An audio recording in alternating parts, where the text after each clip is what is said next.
સેવ બટાકાનું શાક બનાવું છું. જો શાક બની ગયું મારું.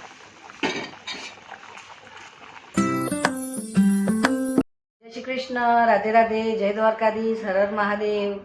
મિત્રો, સ્વાગત છે તમારું મારા આજના નવા બ્લોગમાં. મિત્રો, સવારના 10 વાગી ગયા છે. તમે બધાને ગુડ મોર્નિંગ ને કેમ છો? તમે બધા મજામાં? બધા મજામાં રહ્યો. દ્વારકાધીશ બધાને સારા સારા રાખે ને મસ્ત રાખે.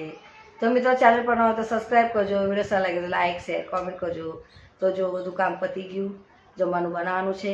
તો હવે જમવાનું શું બનાવું તે વિચારી દઈ છું.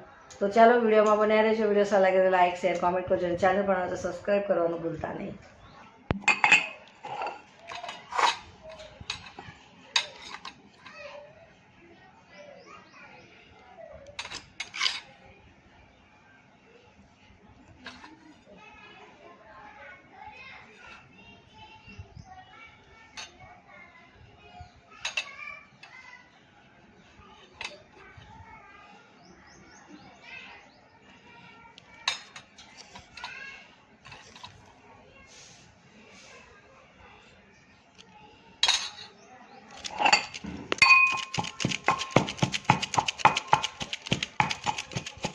તેલ મૂકી દીધું છે ગરમ કરવા. રાઈ નાખી દઉં,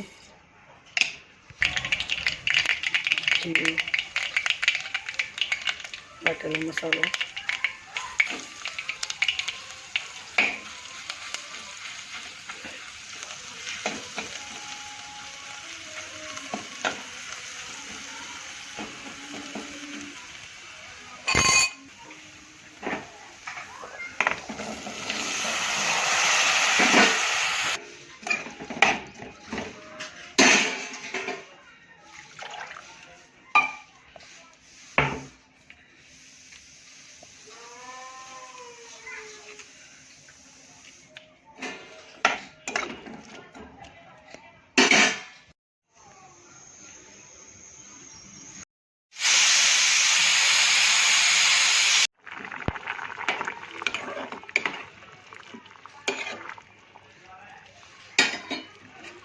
મિત્રો, સેવ બટાકાનું શાક બનાવું છું. જો શાક બની ગયું મારું.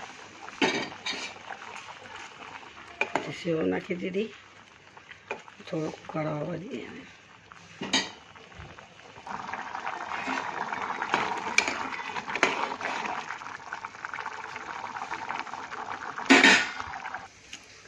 તો સેવ બટાકાનું શાક બની ગયું. જો અમારો મસાલાવાળું મસ્ત.